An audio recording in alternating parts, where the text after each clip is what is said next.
Mwenyekiti. Salama kaka. Safi kabisa.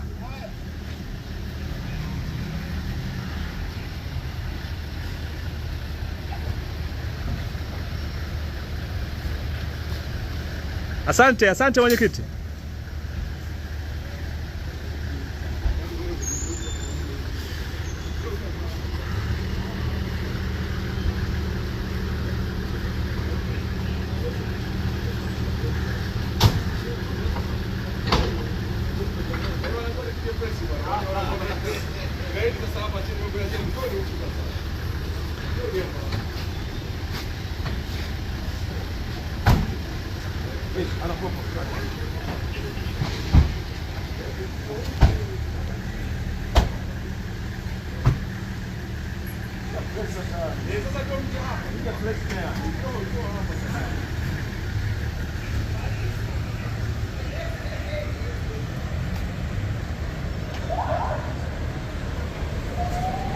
Nimefika hapa Mahakama Kuu ya Tanzania leo tarehe 2 mwezi wa 6.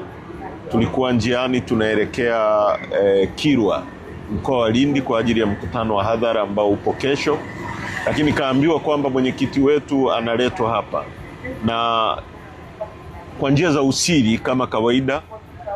Mahakama yetu ina conspire na hao polisi wanafanya mambo ya siri. Tumekuta polisi wengi sana hapa, lakini kwa kuwa chama hatukuwa na taarifa yoyote kwamba mwenyekiti analetwa kwa sababu yoyote ile.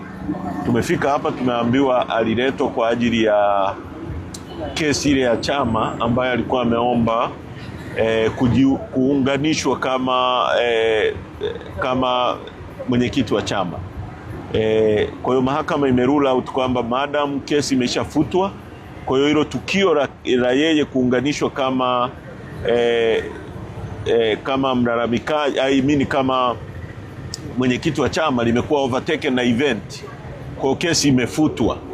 Kwa hiyo ni hilo tu, lakini sasa tunaelekea Kilwa ambako tutakuwa na mkutano mkubwa sana wa hadhara kule kesho, na tutazungumza mambo mengine yote ya nchi yanayohusiana na uendeshaji wa nchi yetu. Ndio tunaenda Kilwa ambapo ndio jimbo lililokuwa la Mheshimiwa Bwege. Tuliahidi kwamba tarudi na tunaenda kutekeleza ahadi yetu ya kurudi kuzungumza na wananchi.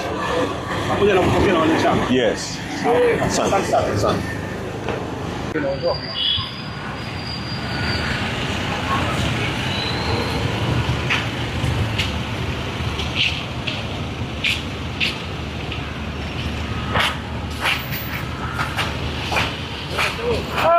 Marhaba.